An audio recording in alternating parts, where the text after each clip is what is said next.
Our episodes deal with serious and often distressing incidents. If you feel at any time you need support, please contact your local crisis centre.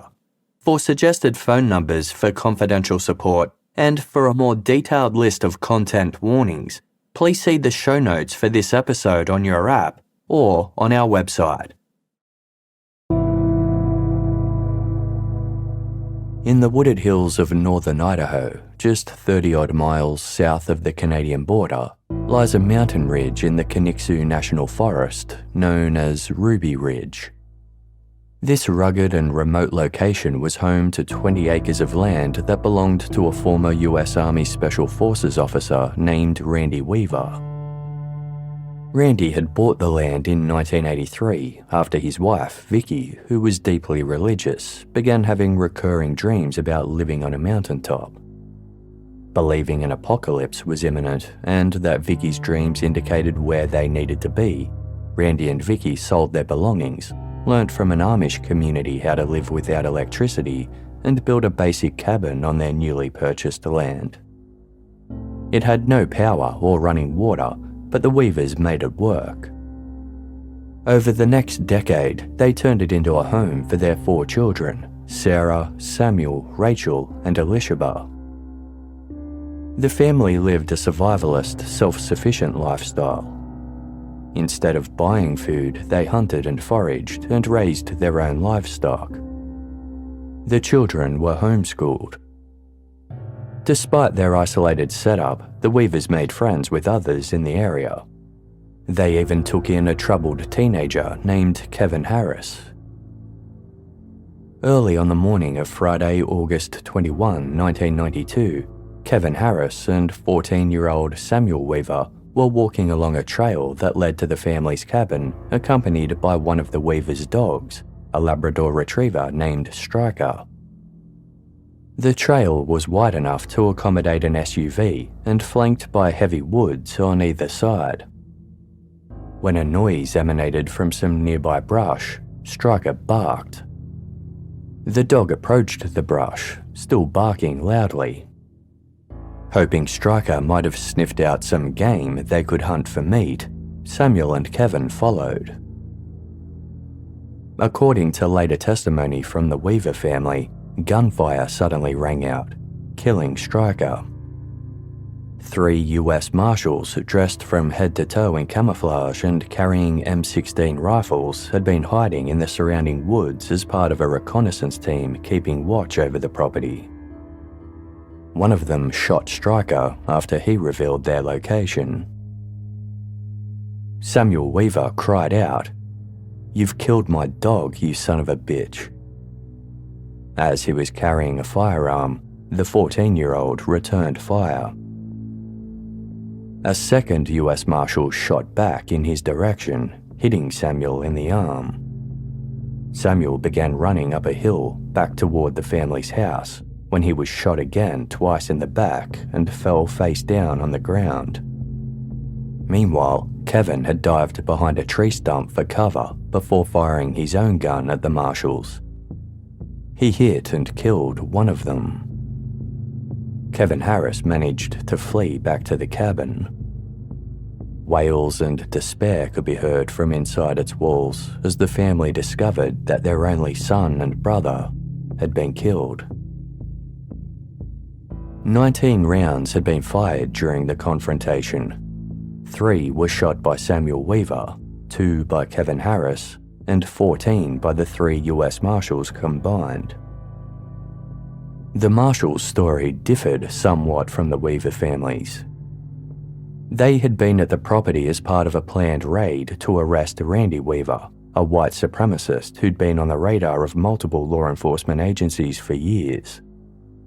In 1985, a neighbor had accused him of threatening to kill then US President Ronald Reagan, the governor of Idaho, and Pope John Paul II.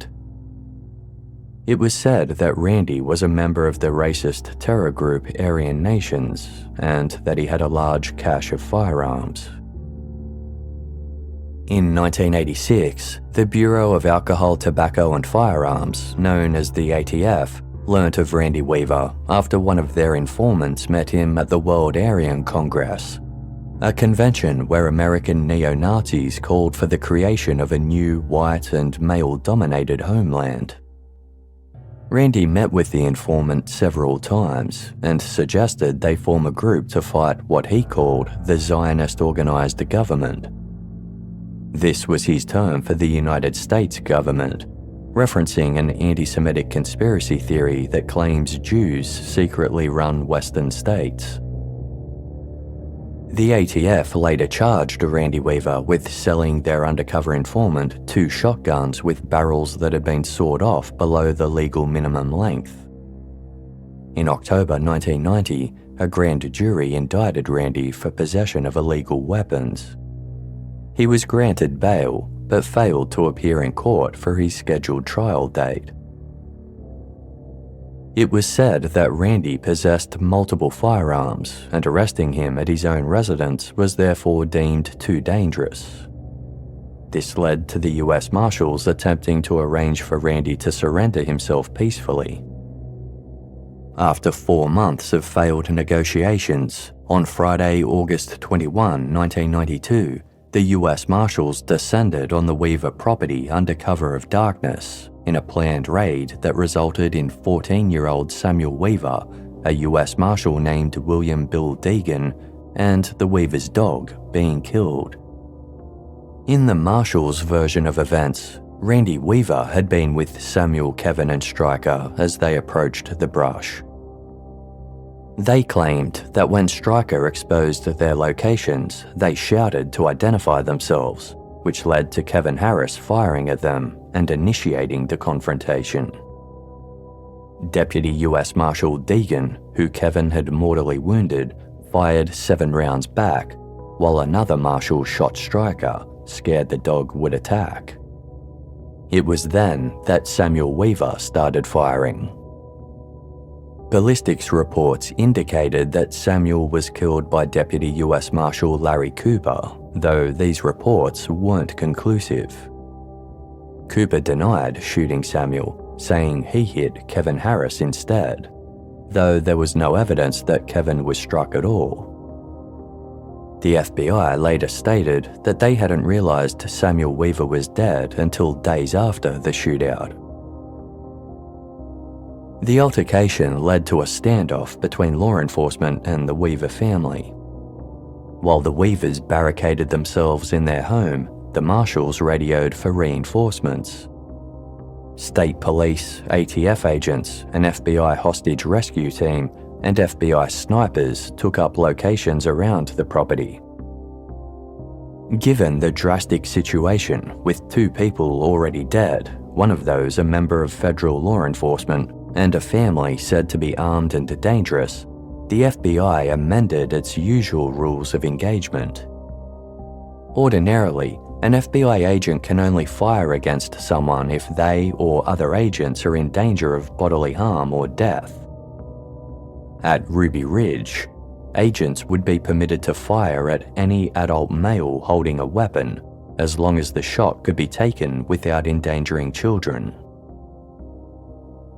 In the wake of the initial shootout, members of the Weaver family had managed to collect Samuel's body from where it lay dead on the ground and moved him to a shed. On Saturday, August 22, they made plans to bury him. Before laying his son to rest, Randy Weaver left the cabin to visit him one last time. He was joined by his 16-year-old daughter Sarah and family friend Kevin Harris. Randy Weaver was lifting the latch to the shed where Samuel's body lay when a shot rang out. An FBI sniper named Lon Horiuchi, who had been watching the scene from 200 yards to the north, had taken fire. The shot struck Randy in his back, with the bullet exiting his right armpit. Injured but not incapacitated, Randy turned and ran back towards the cabin with Sarah and Kevin. Sarah did her best to shield her father from being shot again, realizing that he was the target, and pushed him in front of her towards the cabin. Vicky Weaver stood in the cabin's doorway, holding the door open for them with her 10-month-old daughter Alicia in her arms. Randy and Sarah raced indoors, with Kevin behind them. As he crossed the threshold, Agent Horiuchi fired another shot, aiming for Kevin. But the bullet struck Vicky first, fatally tearing through her face before hitting Kevin Harris in the chest. Vicky fell to the floor with her infant daughter still in her arms. Kevin was badly injured and begged Randy to kill him and put him out of his misery. Randy refused. The Weavers felt like they were being hunted. They had no faith in the federal government and refused to trust the FBI negotiators who tried to arrange for their surrender. The standoff went on for days, with the Weaver family holed up inside their cabin and federal agents surrounding the property. A crowd of spectators and protesters sympathetic to the Weavers gathered at the base of the mountain. Some carried signs that decried the actions of federal law enforcement. One read, "Federal informant, federal charges, federal attack. I'm fed up. Are you? Stand up before it's too late." Eventually, a former US Army Special Forces member with similar politics to Randy Weaver was called in to help. Over 3 days, he managed to convince Randy to surrender, promising that he would assist in getting Randy a fair trial. The standoff finally came to an end on Monday, August 31, 11 days after it began. Randy Weaver and Kevin Harris, who recovered from his bullet wound after the surrender, were charged with multiple offences, including the murder of the US Marshal. Both men were acquitted of this most serious crime at a federal trial. Ballistic reports revealed that Randy Weaver hadn't fired a single shot during the entire standoff. In the end, Randy was sentenced to 18 months in prison for missing his original court date and violating bail conditions. He later filed a $200 million civil suit against the government for the wrongful deaths of his wife and son. In 1995, the government settled the case, agreeing to pay Randy Weaver $100,000 and $1 million to each of his 3 daughters. The events at Ruby Ridge sent shockwaves through the United States and had significant ramifications. The media and the public were broadly critical of how the various federal agencies had handled the case. A special task force report and a Senate subcommittee report both agreed that the rules of engagement were unconstitutional. They also broadly agreed with the Weavers' version of how the altercation began. Agent Lon Horiuchi, the FBI sniper whose shot killed Vicky Weaver, was charged with involuntary manslaughter, though the case against him was ultimately dismissed. There were no criminal convictions for the deaths of either Samuel or Vicky Weaver. For many Americans, the Ruby Ridge incident was seen as a shocking example of state overreach and unnecessary government interference into the lives of private citizens. Roughly 2,000 miles away, at the Mount Carmel Center east of Waco, Texas, members of the Branch Davidian Church were among those taking note. For some time now, their leader, David Koresh, had been predicting an impending apocalypse on their land, which would take the form of government persecution. "What are you going to do 6 months from now when this is all surrounded by tanks?" he'd asked several followers in June of 1992. 2 months later, as they followed reports of the Ruby Ridge siege on television news, David Koresh wondered aloud, "Is it a dress rehearsal for an attack on Mount Carmel?"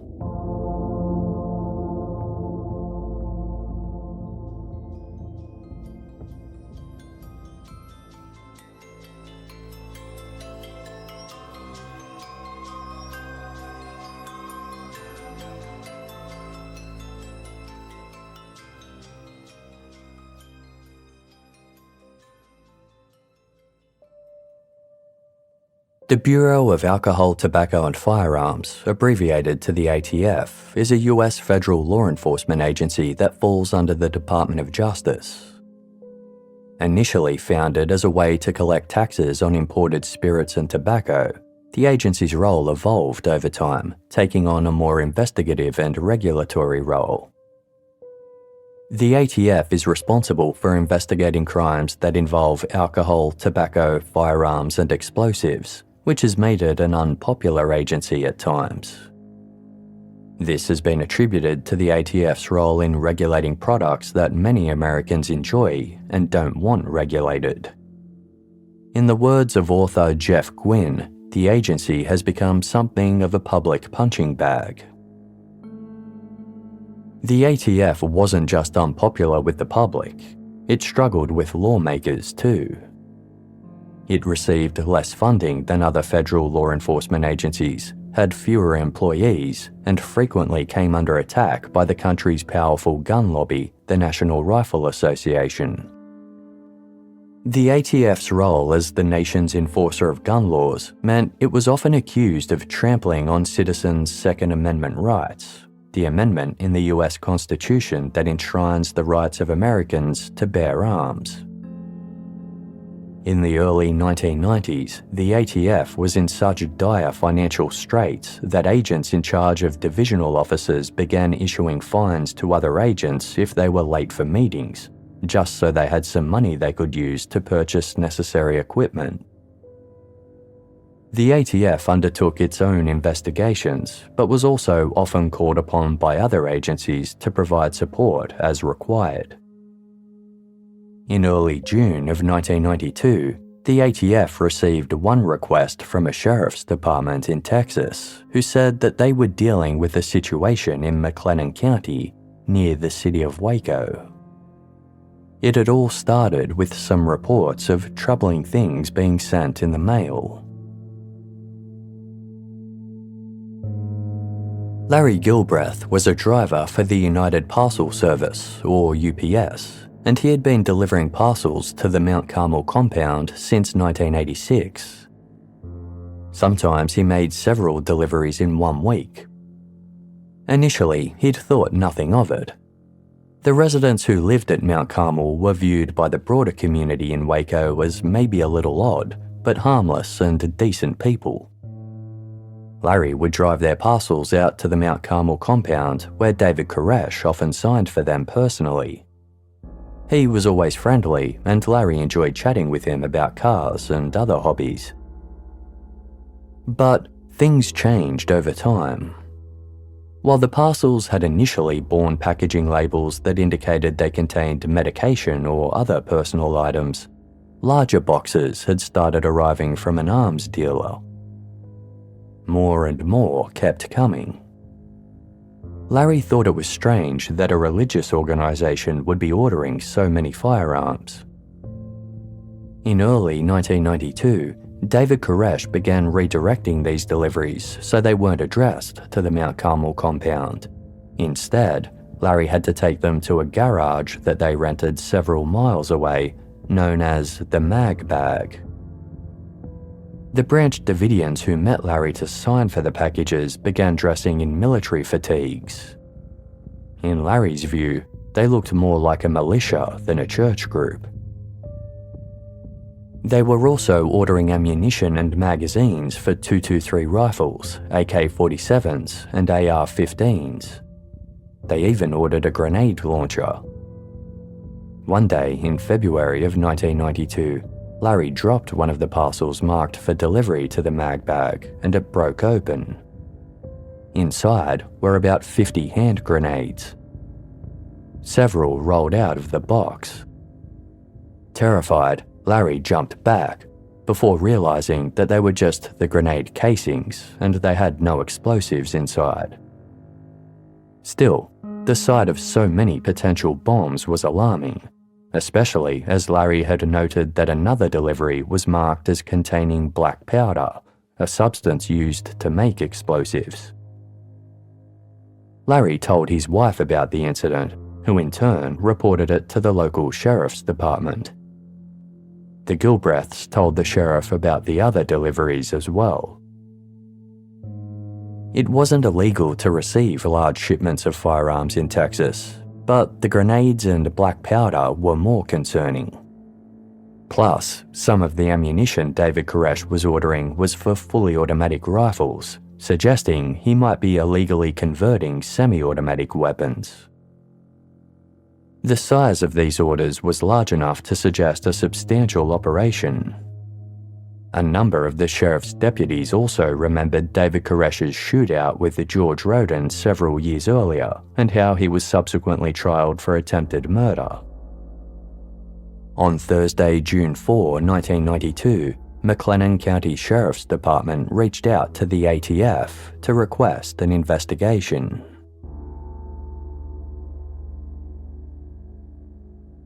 Agent Davey Aguilera began looking into the matter, tracing David Koresh's purchases of firearms and ammunition. He also interviewed neighbours who lived near the Mount Carmel compound to see if they'd noticed anything strange.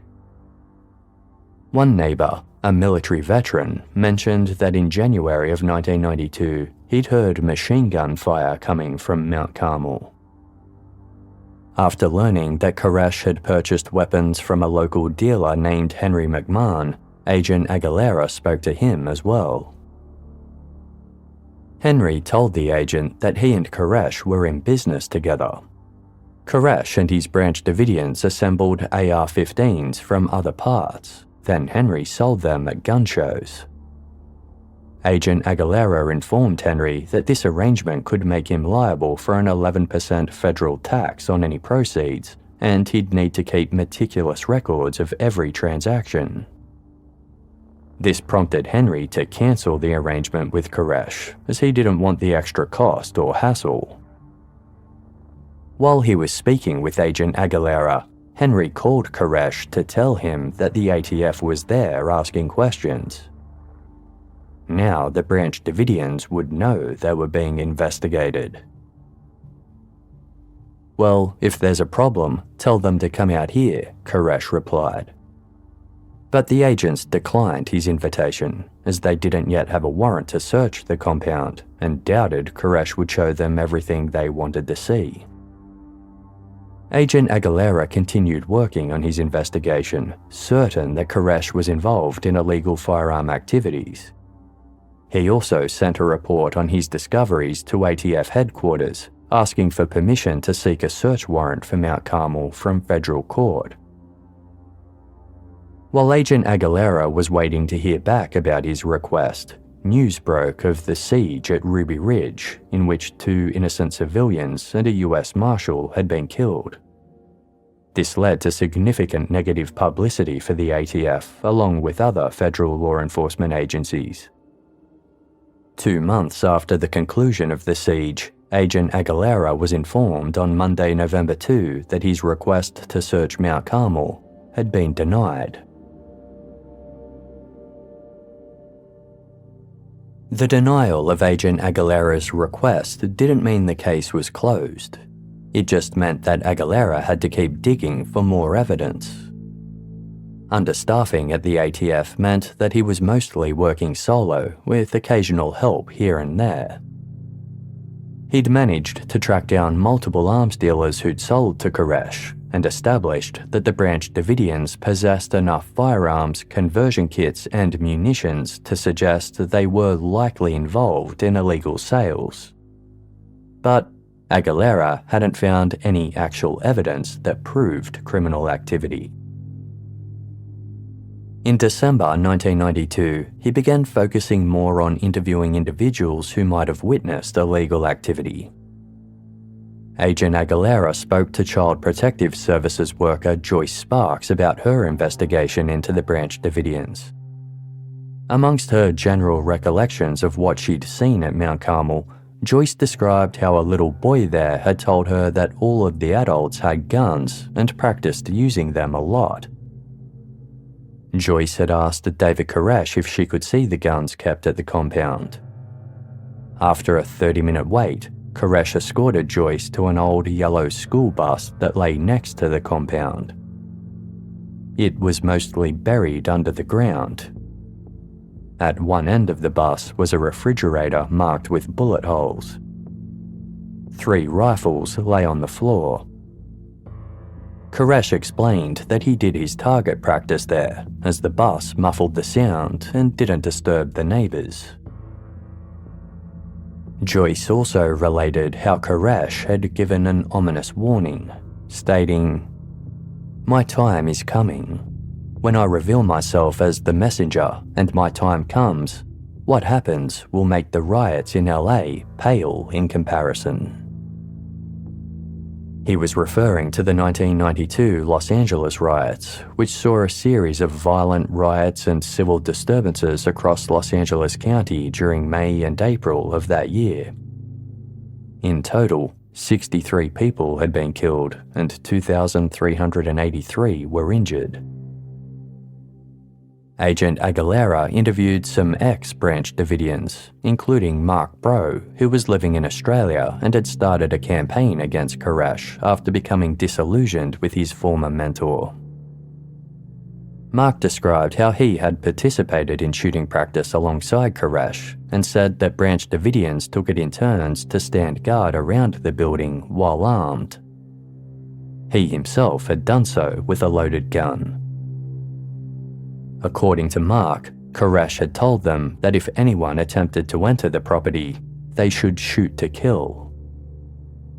During one conversation, Koresh had disparaged gun laws as ludicrous because, quote, "An individual could easily acquire a firearm and the necessary parts to convert it to a machine gun. But if a person had the gun and the parts together, they would be in violation of the law." This was significant, as it was an open admission that Koresh knew he was breaking the law by converting firearms. Another witness who'd left the Branch Davidians in June 1992 said that Koresh's arsenal had grown even larger in recent months. This individual had seen a .50 caliber weapon so large that it was mounted on a tactical bipod, and had heard of other similar firearms on the property. There were also around 15 AR-15s, 25 AK-47s, several pistols, and 3 street sweepers, a 12-gauge, 12-shot shotgun with a spring-driven drum magazine and folding buttstock. Each time a street sweeper's trigger was released after firing a shot, the magazine rotated to position the next shot for firing. Agent Aguilera also spoke to one of Koresh's former wives, Robin Bunce, her brother, and her mother, Janine, who had also slept with Koresh with the intention of conceiving a child. They told the agent that Koresh had screened violent movies about the Vietnam War and told his followers they were training films. Branch Davidians armed with guns took turns standing guard around the building, and there were sometimes shooting drills with AK-47s. The Bunns also told Aguilera that there were foreigners at Mount Carmel who had overstayed their visas, and that Koresh had fathered more than a dozen children with various women and girls. They explained that no men other than Koresh were permitted to engage in sexual activity. Janine Bunns told the agent that she had personally delivered some of the babies born to female Branch Davidians. The youngest mother had been just 11 years old. Although the sexual abuse of minors and immigration violations did not fall under the ATF's jurisdiction, these other alleged crimes strengthened Aguilera's case, especially as it was against federal law for illegal aliens to receive a firearm. Upon performing background checks on the Branch Davidians, Agent Aguilera found that more than 40 were foreign nationals, many of whom were there illegally. Several others had been arrested, convicted, or were under investigation for various crimes, ranging from fraud to smuggling and narcotics offences. Agent Aguilera had enough to obtain the search warrant he needed to raid Mount Carmel. But he still wanted evidence that was stronger than statements from former members who'd left the compound years earlier. On Friday, October 2, 1992, the ATF installed a pole camera along the road near the property in the hopes of capturing photographic proof of the Branch Davidians' shooting drills. Unfortunately, the footage captured by the cameras was too poor to be of any use. Their next option was to send in some undercover agents.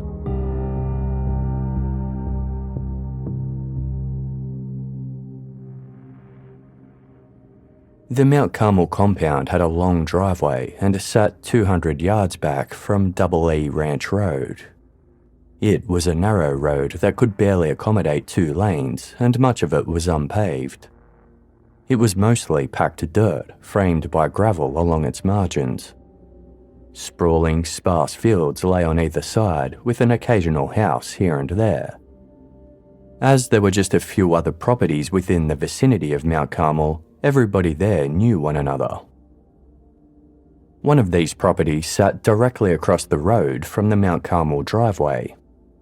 In late 1992, the tenants of that house moved out, explaining that the property's owner wanted to perform some minor repairs.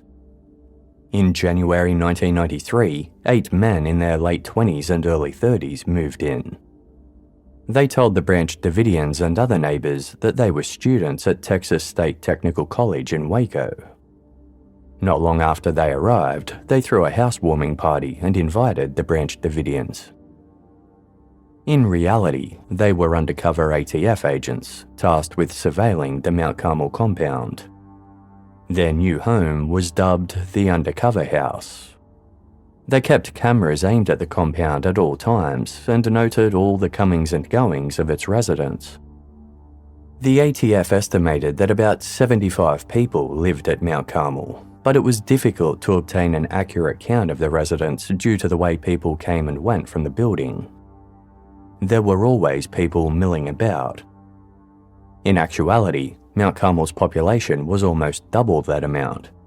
There were 130 Branch Davidians there, including 42 men, 45 women, and 43 children aged 15 and younger. The undercover agents also wanted to get a sense of what the compound's internal layout was like.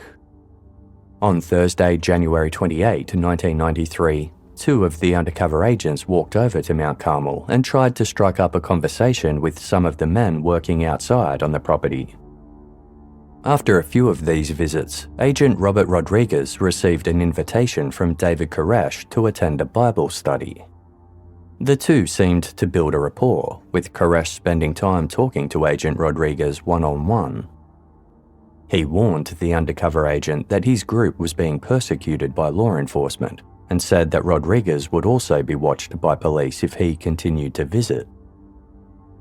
Koresh spoke disparagingly of regulations that made it illegal to convert semi-automatic rifles to automatic ones without a permit. He referred to the United States as the Dragon and said it was going to be destroyed.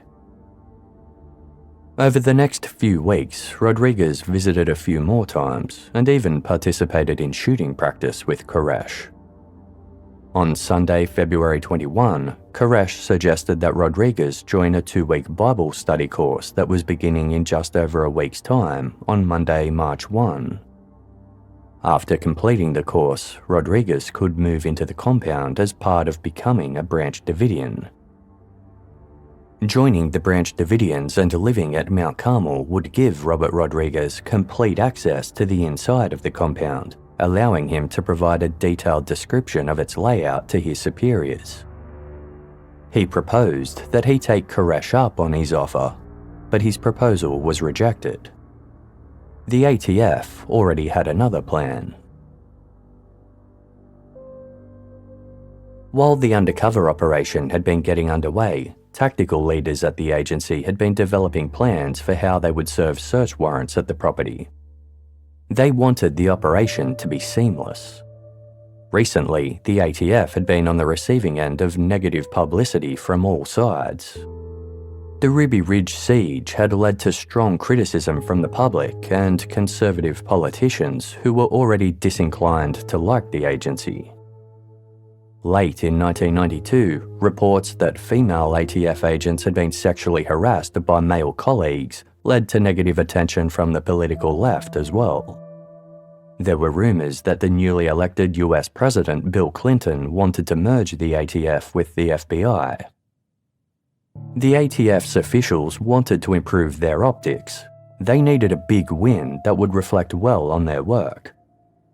They had hopes that win would be a successful raid of the Branch Davidian compound. Ideally, they would just arrest David Koresh away from the compound when he left to conduct business elsewhere.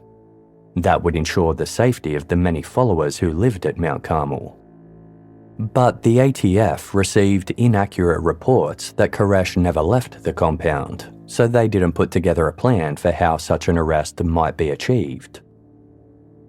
Usually, the ATF used one of two methods when conducting a raid. The first was dubbed surround and call out, where they would approach a residence and call out to its occupants to surrender peacefully. The other was known as a dynamic entry and involved bursting into a location before the suspects inside had time to prepare. Everything the ATF thought they knew about the Branch Davidians made the first option a no-go. There was fear they might destroy evidence, use their firearms to attack, or enact a mass suicide rather than surrender. They also had enough food in the form of military-style ready-to-eat meals to sustain them for months. The problem with the dynamic entry was that Mount Carmel was in a difficult spot to launch a surprise attack. It sat on top of a small hill with no ground cover around it.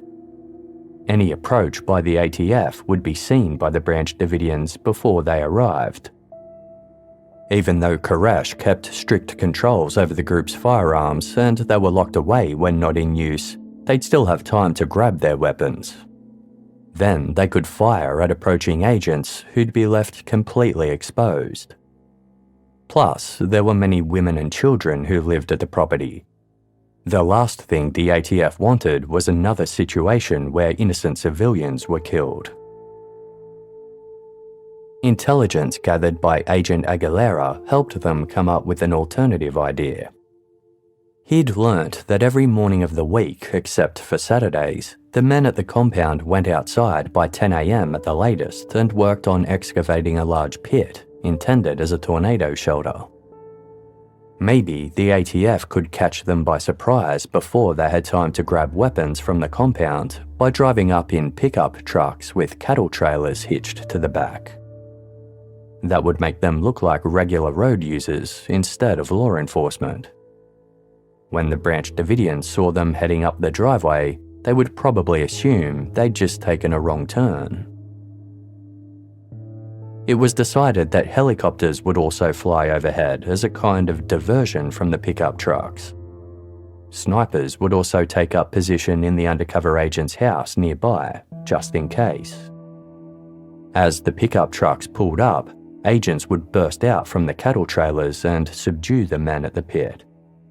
Another group would climb into the compound via a ladder to secure the gun room inside, making sure no one else could gain access.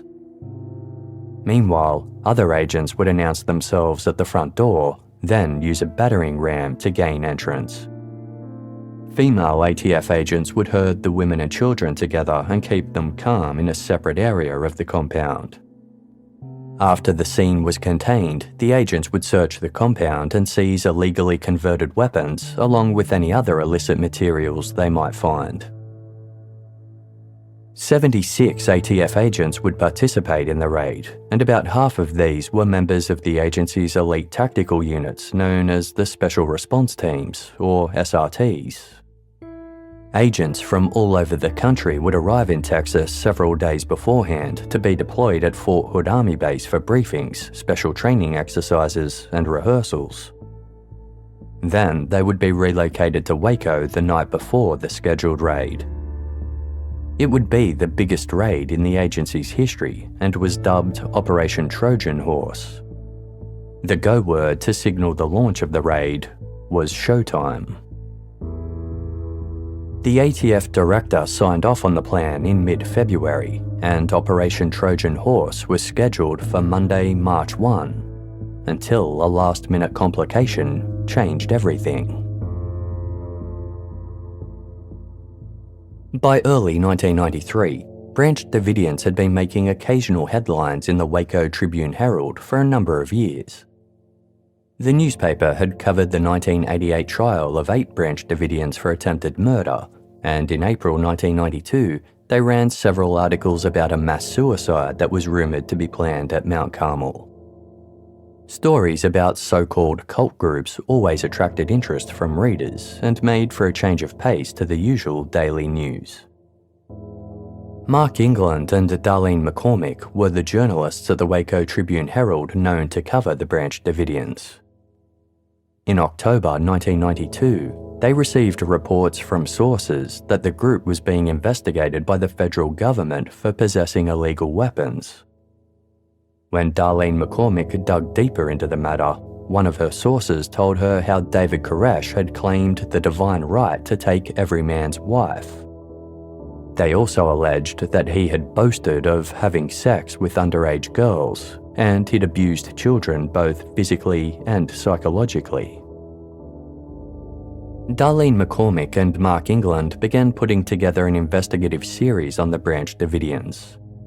It was ready for publication by early January 1993, but its release was postponed after ATF officials confirmed with the newspaper that a raid was being planned. The agency wanted the paper to hold off on publication until after the raid. They initially told the editors that the raid would happen on February 22, then changed it to March 1, and then moved it to an indefinite date. After much back and forth, the agency refused to provide an exact date for the operation, or even a window for when it was likely to occur. Tired of holding off on the story, and believing the public had a right to know what was being alleged about the church group, the Waco Tribune-Herald published the first article in the series on Saturday, February 27, 1993. Under the headline, "The Sinful Messiah," the article opened with the words, "If you are a Branch Davidian, Christ lives on a threadbare piece of land 10 miles east of Waco called Mount Carmel. He has dimples, claims a 9th grade education, married his legal wife when she was 14, enjoys a beer now and then, plays a mean guitar, reportedly packs a 9mm Glock and keeps an arsenal of military assault rifles, and willingly admits that he is a sinner without equal." Spread across 3 pages, the article went on to outline the allegations against 33-year-old David Koresh, noting that authorities have done little to prosecute Koresh for his alleged crimes. It described how many former members had left the group, but that Koresh remains with about 75 faithful in a compound they built to await the end of the world. Former cult members and authorities say it is heavily armed. The newspaper also ran an editorial imploring local authorities to take action against Koresh. The ATF had originally planned to execute the raid on Monday, March 1. After learning that the Waco Tribune-Herald was beginning a series about the Branch Davidians 2 days before the intended raid, the ATF decided to change their plans. Worried the articles might make the Branch Davidians cagier and more alert to danger than usual, they would bring the raid forward. They couldn't move it to the day of the article's publication, as most of the agents participating in the operation would have only just arrived and needed more time to prepare. Instead, the raid would take place the day after the story ran, on Sunday, February 28. On Saturday, February 27, undercover agent Robert Rodriguez visited Mount Carmel with a copy of the paper to show the group. After David Koresh read the articles, he seemed concerned. At a sermon in the chapel that day, Koresh spoke about the coverage and how an attack from Babylon was clearly impending, adding, "Now, for sure, they'll be coming. Remember what I taught, how we have rehearsed." It seemed as though Koresh was clearly anticipating some kind of intervention. Agent Rodriguez reported back to his superiors, stating that while Koresh and his followers had been unhappy about the articles, they'd still gone about their usual routine. He also noted that he hadn't seen any guns out while at the compound. This seemed reassuring. Rodriguez's superiors told him to return to Mount Carmel early the next morning before the raid to gauge the goings-on there. Sunday, February 28, was a chilly morning with light rain. At 8 a.m, Agent Robert Rodriguez returned to Mount Carmel with copies of that day's Waco Tribune-Herald. Everything seemed normal, with no sign of any preparations for an attack. He chatted with Koresh in the front compound area. After reading the articles, David Koresh decided he wanted more copies of the paper, so he asked his brother-in-law David Jones to go to the store and buy some.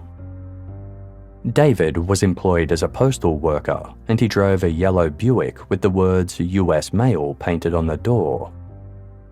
At about 8:30 a.m, David Jones drove away from Mount Carmel. As David drove along Old Mahia Road towards Waco, he spotted a car pulled over the side of the road.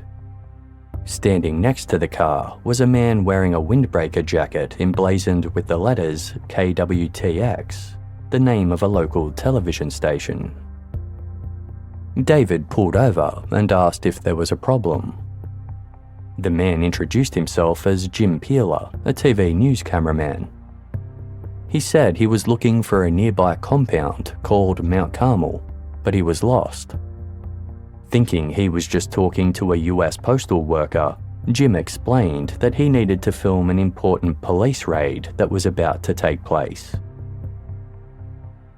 David Jones pointed out where the compound was. Then he got back into his car, did a U-turn, and sped back to Mount Carmel. David Jones burst back into the compound just 15 minutes after he'd left. He saw that David Koresh was still speaking to Agent Rodriguez in the front compound area. Although Rodriguez believed he'd successfully infiltrated the Branch Davidians with an undercover persona, the truth was that they had known he belonged to law enforcement right from the start. The entire household of undercover agents had stood out like a sore thumb.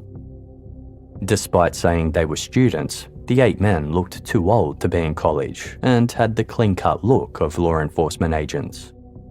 They drove new model cars, and when they'd hosted a house party, they kept most of the doors inside firmly closed. The Branch Davidians had realised who they really were, and some had discouraged David Koresh from welcoming Agent Rodriguez to their home. Koresh had simply reminded them that the Gospels told of Jesus befriending a Roman centurion. Knowing that Rodriguez was with the ATF, David Jones didn't want him to know that he was now aware of the impending raid. So instead of approaching Koresh, he whispered the information to his father, Perry Jones, who then summoned Koresh to another room by pretending he had a phone call. After speaking with Perry Jones for a few minutes, David Koresh returned and approached Agent Rodriguez, who could immediately see that something was wrong. Koresh was physically shaking and dropped a Bible he was carrying. Nervously, he told Rodriguez, "They got me once, and they'll never get me again." He then walked to a window and gazed out across the long driveway before moving to another window. After staring outside for some time, Koresh turned back to Rodriguez and said, "They're coming, Robert. The time has come." Understanding that Koresh had somehow found out about the imminent raid, Rodriguez knew he had to leave the compound. Meanwhile, more and more Branch Davidians were gathering in the room, watching and listening to the goings-on. Agent Rodriguez told Koresh he had to leave and meet someone for breakfast. Koresh shook his hand and added, "Okay, Robert. Good luck." Rodriguez exited the compound, terrified that someone might shoot him from behind as he walked to his car. Trying to hide his fear, he walked the 30-foot distance to where he'd parked, glancing at the end of the driveway towards the Undercover house as he did so. He was shocked to see that all of the house's windows were open, with cameras and snipers clearly visible inside. If any of the Branch Davidians walked outside, they would be able to see that too. Rodriguez made it to his car and drove down the long driveway back to the Undercover house. Once he was inside, he called raid leader and operations second-in-command Chuck Sarabin, who was stationed at the ATF's command post about 8 miles away. Frantically, Rodriguez explained how their cover was blown and Koresh knew they were coming. In response, Agent Sarabin asked if Rodriguez had seen any guns out while inside the compound. Rodriguez said he hadn't, and nor had Koresh responded to the news with a call to arms. He had just been shaking and reading the Bible. Nevertheless, Rodriguez still hoped that the raid would be called off. But instead, Agent Sarabin decided, "I think it'll be okay if we go quickly."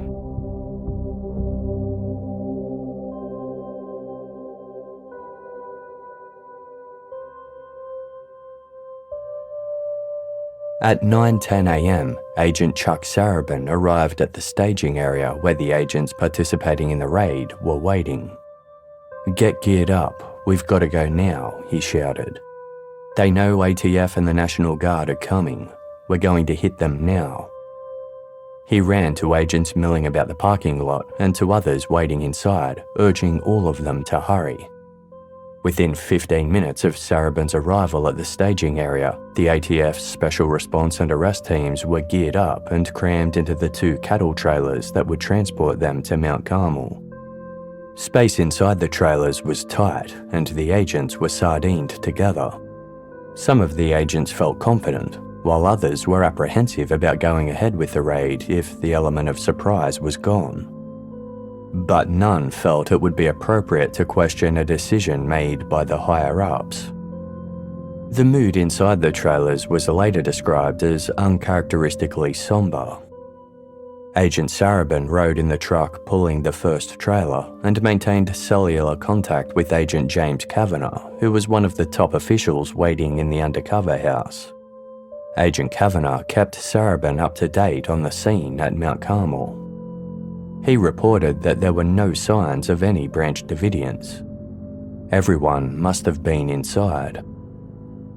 When the trucks with the 2 cattle trailers pulled up to the Mount Carmel driveway at around 9:45 a.m, the mood was eerily quiet. "There's no one outside," one agent radioed. "That's not good," another replied. At the same time as the trucks arrived, 3 helicopters sent by the National Guard approached the rear of the compound. They were supposed to be a diversion, but had arrived too late, failing to have the intended impact. One was a Black Hawk with 5 ATF agents and a National Guard pilot inside. The other 2 were smaller models, also piloted by National Guard pilots, and with ATF Operation Commander Phil Hoynatsky riding as a passenger in one. Meanwhile, the trucks had parked in front of the compound's main building, as per the plan. Then the agents began to climb out. The first to emerge were those tasked with fending off the compound's dogs, which were kept in a pen by the front entrance. The Branch Davidians had 5 dogs, an 80-pound brown Malamute named Fawn, and her 4 10-month-old puppies. The ATF dog team had fire extinguishers to keep the dogs at bay, as well as shotguns, just in case. One agent immediately discharged a fire extinguisher at the dogs, while another approached the compound gate.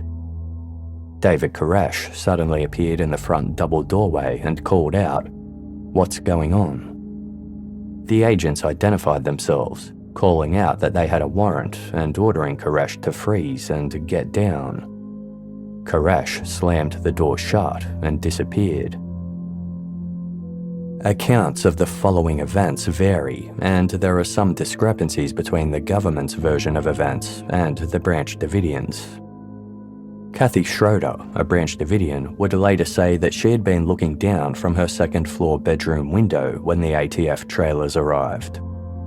She was hiding up there with her 4 kids, with Koresh having told the women and children to go to their rooms. Kathy's room looked out directly over the dog pen. According to her memory, the first gunshots of that day were the ATF agents firing shots at Fawn and her pups almost immediately upon arrival, killing the 5 dogs. Then, after that, there was a lot of shooting, she told author Jeff Gwynne. Branch Davidian David Thibodeau wrote in his memoir that he ran into the foyer just as David Koresh was slamming the double doors shut, and bullets were being fired at the doors by ATF agents outside. In David's view, the shots that followed from inside the compound were a natural attempt at self-defense by the Branch Davidians, who had armed themselves with 9mm pistols and automatic and semi-automatic assault rifles over the preceding hour. ATF agents said that it was the other way around. The first gunshots rang out from inside the compound as soon as David Koresh disappeared behind the front door. The gunfire was shot through the door so heavily that the door bowed outward. The agent standing closest to the door was shot in the thumb before diving for cover in a nearby pit. Other agents still emerging from the trailers became caught up in the gunfire as well. The initial shots from the doorway were followed by shots from windows all along the first and second floors. Bullets punctured the trailer's canvas coverings and pinged off the metal poles along the sides. Some hit ATF agents.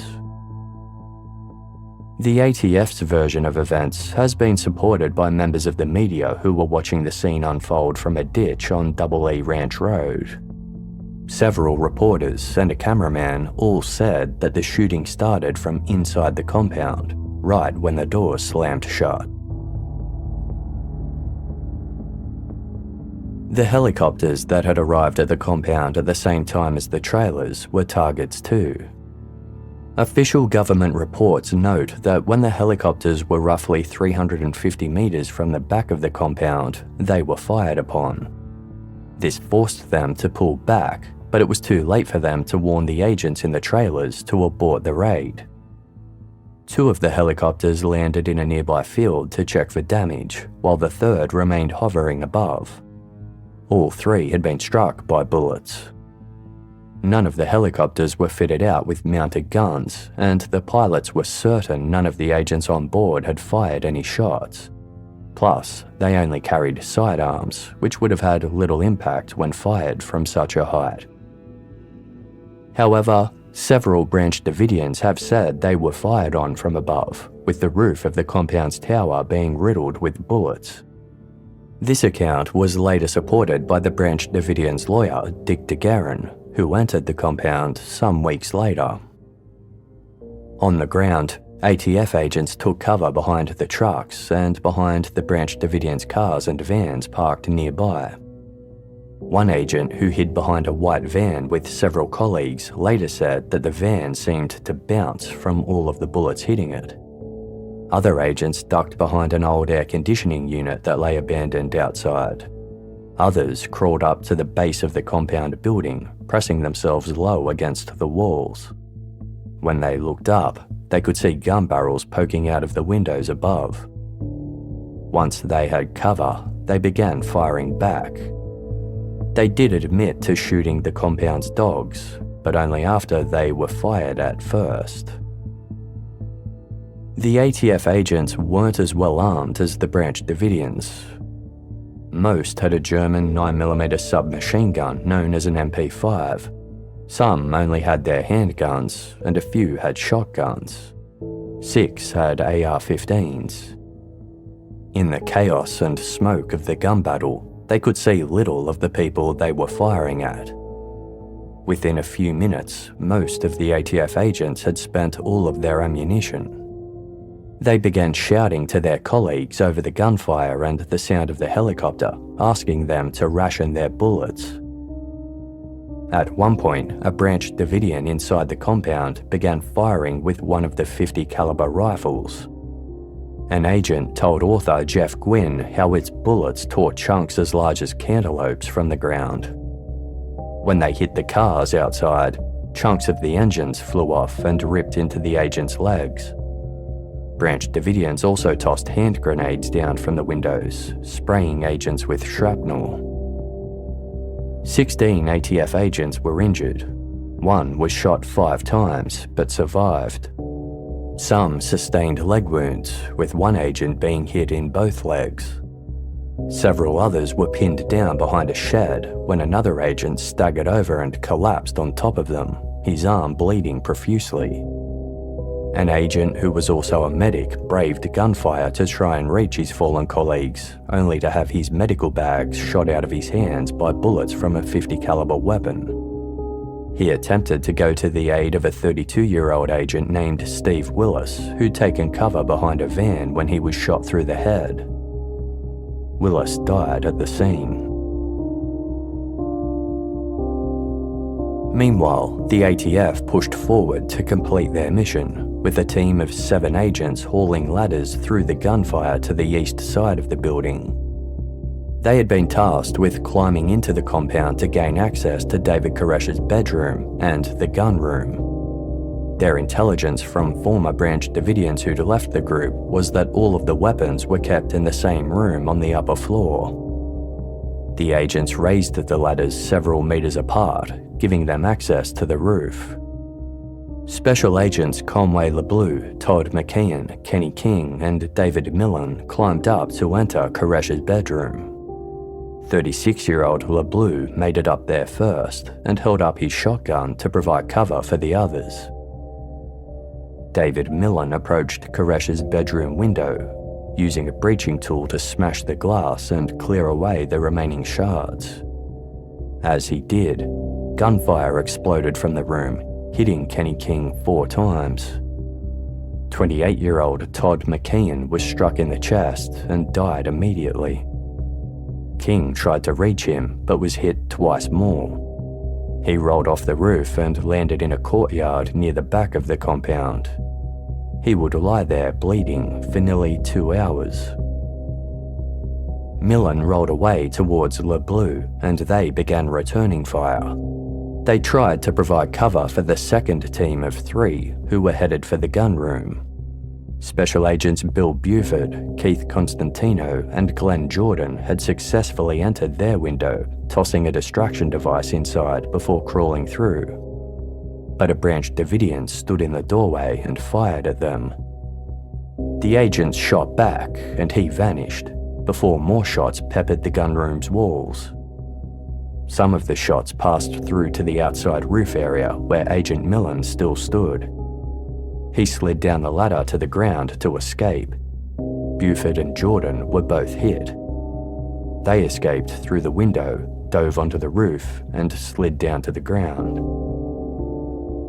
Buford was struck in the face by a bullet as he lay on the ground. Another agent lay over him for protection, then managed to pull him to safety. Meanwhile, Agent Constantino was still in the gun room, where the firing had stopped after his injured colleagues fled. As he tried to decide what to do, a Branch Davidian appeared and shot at him.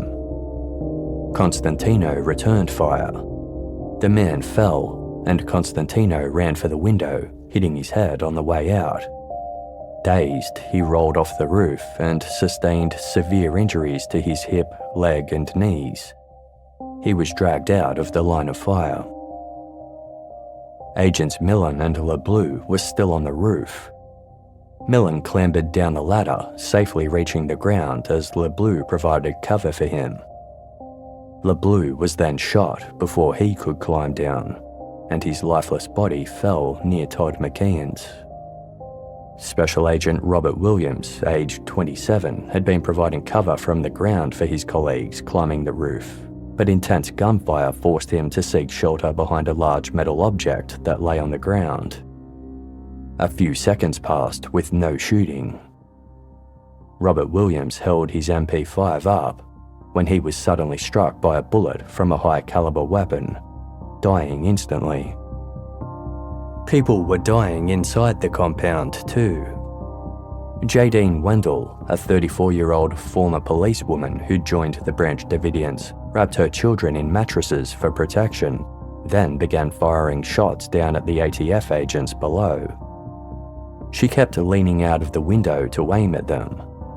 The snipers positioned in the undercover house shot at Jadine as she leaned out too far, and she fell back to the floor, dead. Her children stayed hidden beneath the mattresses, too scared to emerge. A 24-year-old Australian Branch Davidian named Peter Jant had taken up a sniper position in the water tower. He posed the biggest danger to the agents below, as he was in the perfect position to shoot at them over and over. They fired back at him repeatedly until he was killed. 28-year-old British national Winston Blake was killed in the kitchen after being shot in the head. Others were injured. Judy Schneider, the 41-year-old wife of Koresh's second-in-command, Steve Schneider, and the mother of one of Koresh's children, was shot through her bedroom window. The bullet struck her right forefinger and shoulder. Koresh's brother-in-law, David Jones, was also injured, as was Scott Sonobi, the Branch Davidian who'd fired on ATF agents in the gunroom. Peter Hipsman, 28, was struck in his side, which caused major internal damage to his abdomen. He repeatedly begged for someone to end his suffering, and another Branch Davidian later did as he requested, shooting him twice in the back of the head.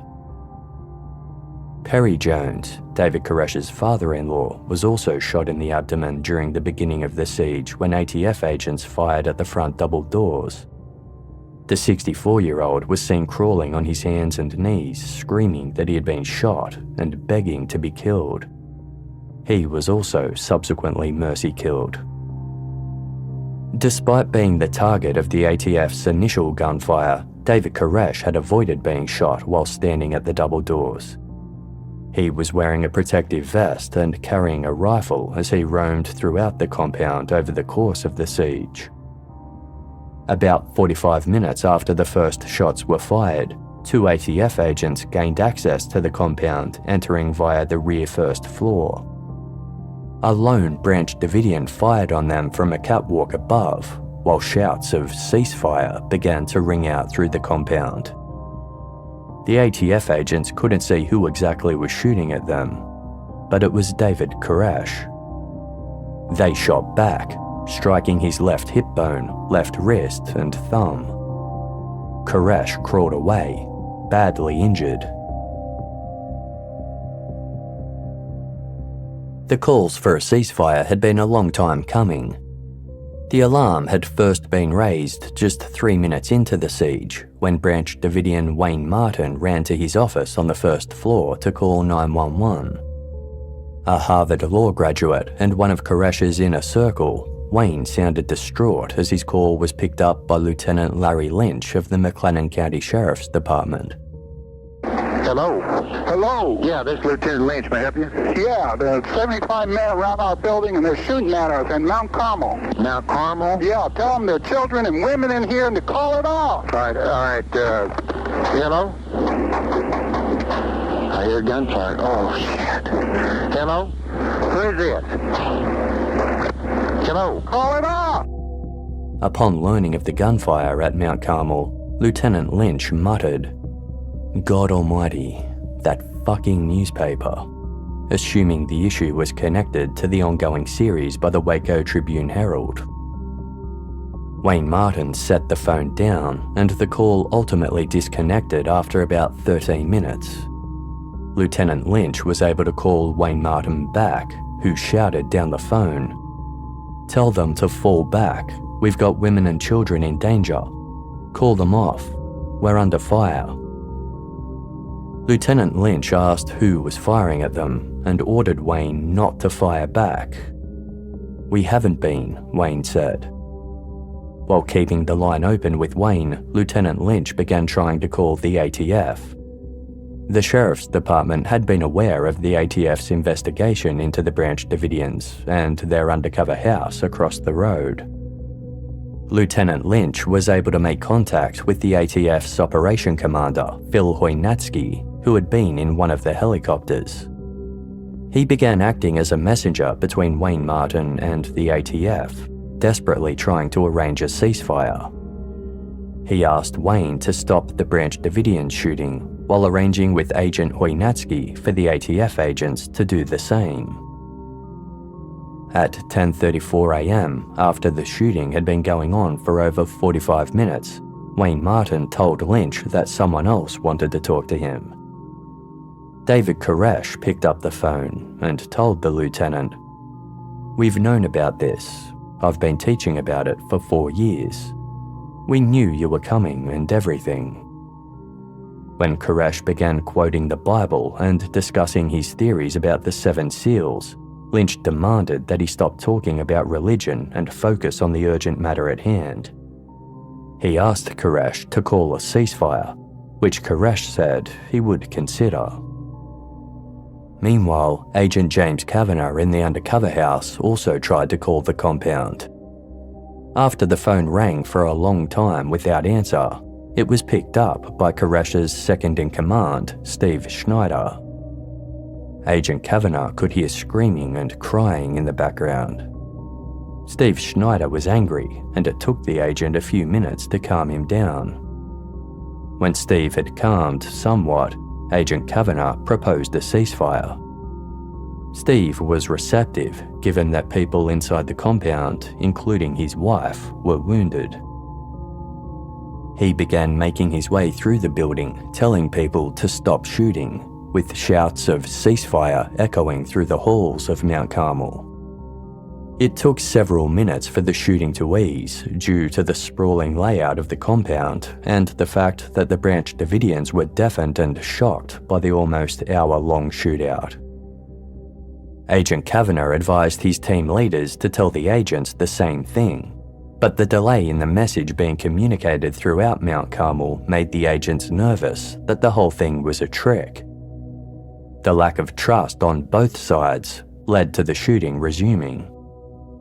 Many of the ATF agents were almost out of ammunition, while the Branch Davidians had a seemingly endless supply. A second ceasefire was attempted, and then a third, before the shooting finally stopped at 11:39 a.m.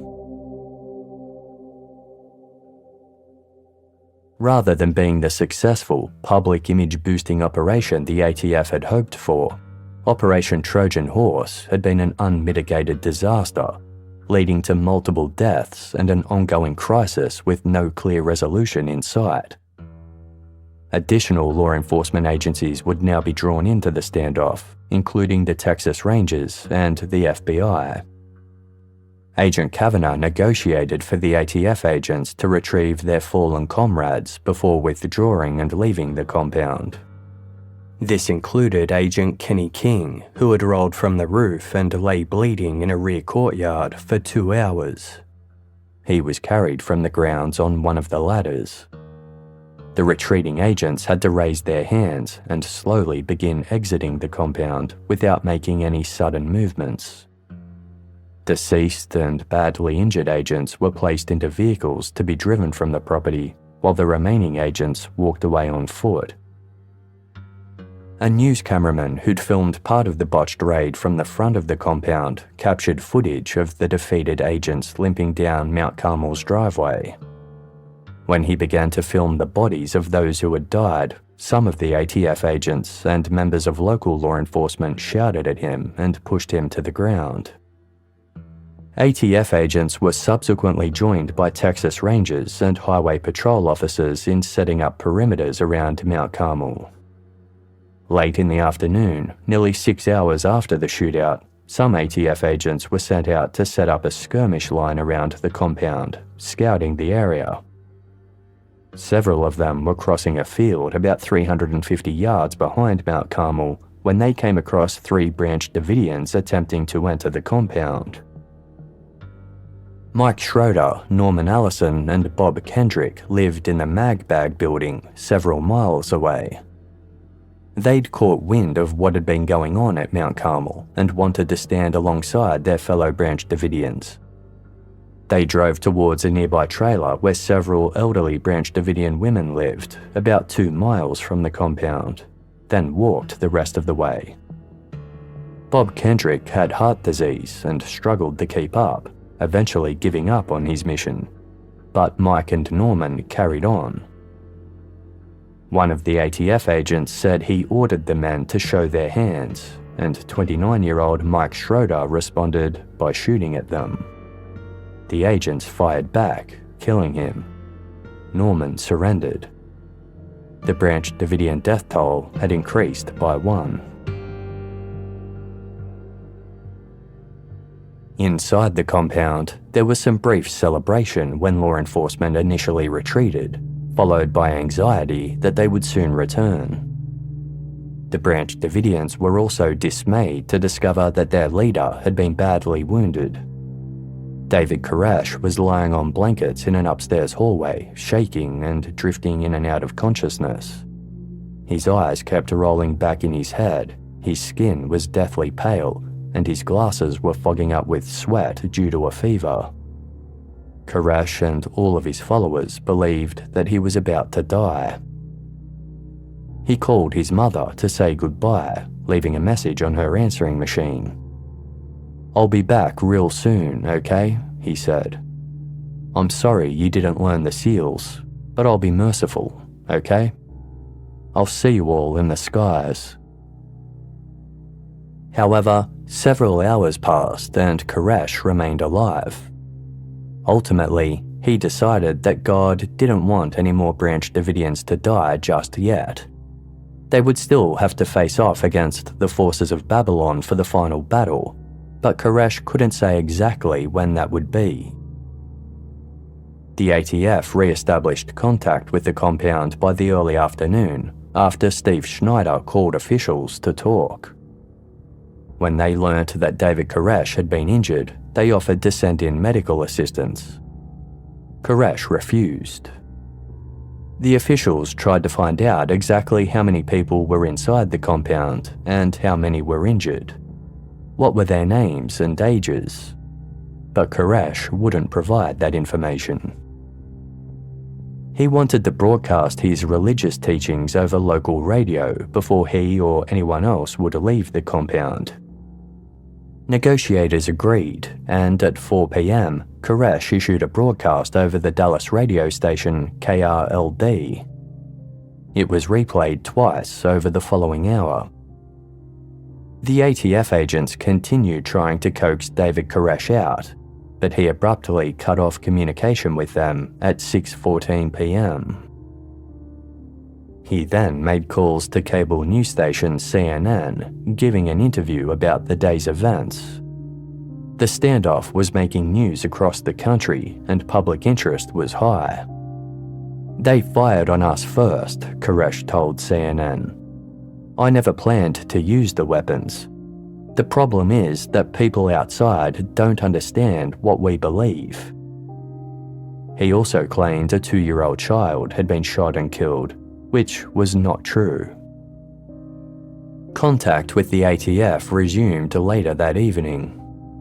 Though the ATF had no trained negotiators, they did their best to reason with David Koresh, pleading with him to release the compound's children to relatives or friends on the outside who would take good care of them.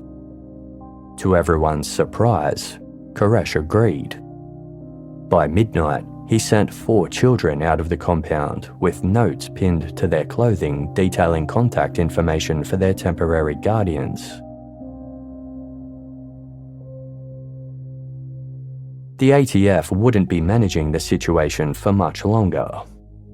The death of 4 federal agents meant that the FBI would be stepping in, deploying about 20 highly trained negotiators and their hostage rescue team, an elite tactical unit experienced in managing hostage crises. At 9:30 a.m. on Monday, March 1, the director of the ATF made the official decision to hand over the scene to the FBI. Agents from the FBI had started arriving in Waco the previous night, with more arriving throughout the morning. Their leaders and negotiators would be based at a command post close to Mount Carmel, in an aeroplane hangar about 5.5 miles from the scene, while other agents would have boots closer to the ground. Their first priority was to control the inner perimeter around the compound. Their second was to set up a central negotiation channel. In order to restrict the Branch Davidians' communications to them and them alone, they cut off all but 2 of the compound's phone lines and disabled them from calling any number other than theirs. This would prevent the lines being tied up by media outlets seeking interviews or exclusives from the Branch Davidians. The FBI negotiation team set up long, narrow barracks where they would be working from, a large open space with a small room where the telephones were set up. The Bureau's chief negotiator, Gary Nassner, took over from ATF agent James Kavanagh, who introduced him to Koresh over the phone. Gary Nassner spoke with Koresh regularly throughout Monday, March 1. The two established a decent rapport, despite Koresh telling Agent Nassner, "We're not ready to come out." However, he did agree to release more children from the compound. During the course of the day, 10 further children left Mount Carmel, aged between 5 months and 11 years old. None of the children sent out of the compound were David Koresh's offspring. Agent Gary Nassner could see that Koresh wouldn't agree to an entire surrender, but he hoped that he might be convinced to keep sending out Branch Davidians in smaller groups. Although Koresh was angry about the compound's phone lines being cut off to everyone other than the FBI, he continued talking with the authorities. He repeatedly assured them that the group had no intention of taking their own lives. In fact, he explained that they needed to stay alive so that they could deliver their message to the outside world. The FBI negotiators found David Koresh to be a puzzling character. They were accustomed to coaxing out bank robbers and political terrorists. Koresh's citing of scripture and desire to discuss biblical prophecy was an entirely new experience for them, and one they weren't sure how to take.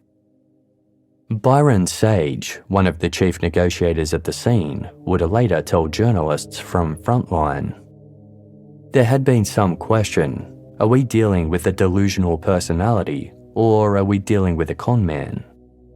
Does this guy think he's Jesus Christ?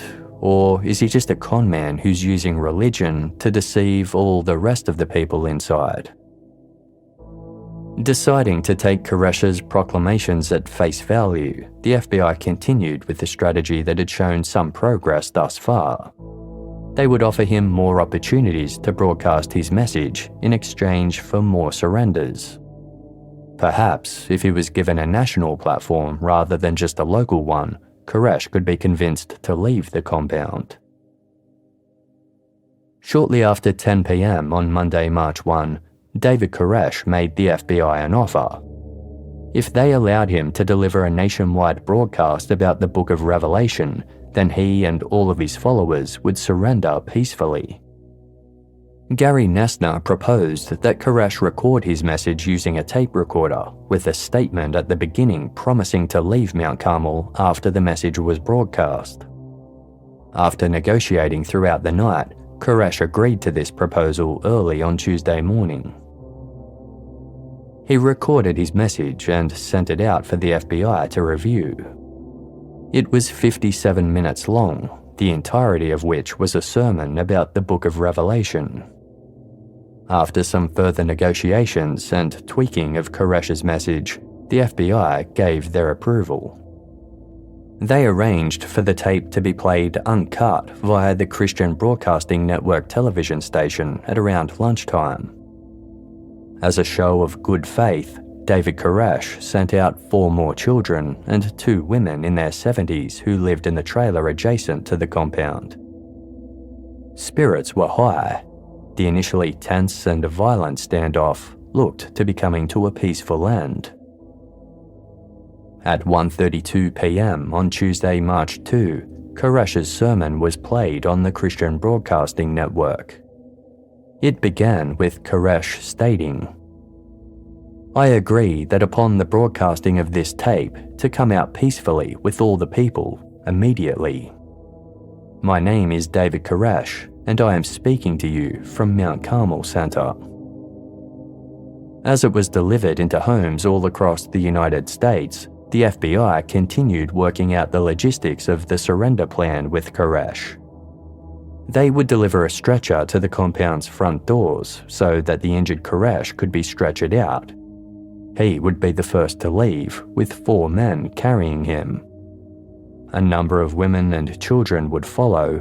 Then Steve Schneider would coordinate for the remaining people to leave, sending out 1 person every 2 to 3 minutes.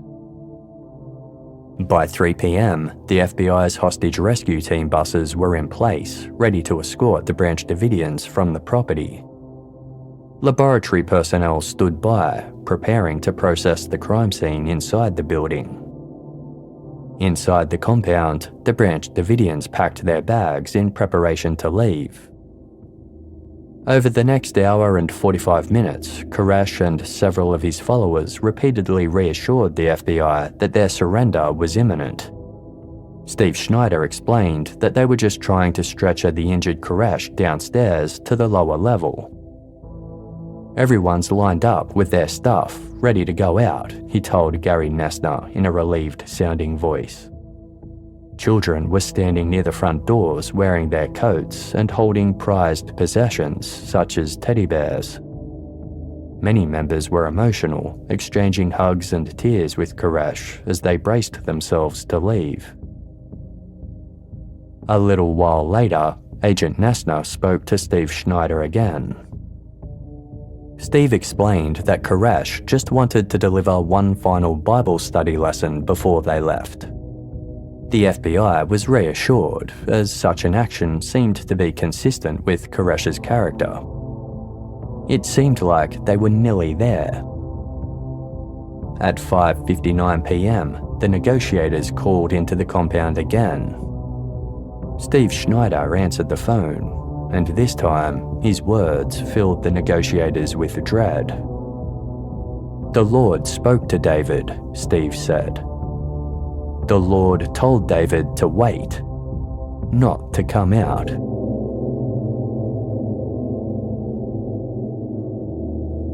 To be continued next week.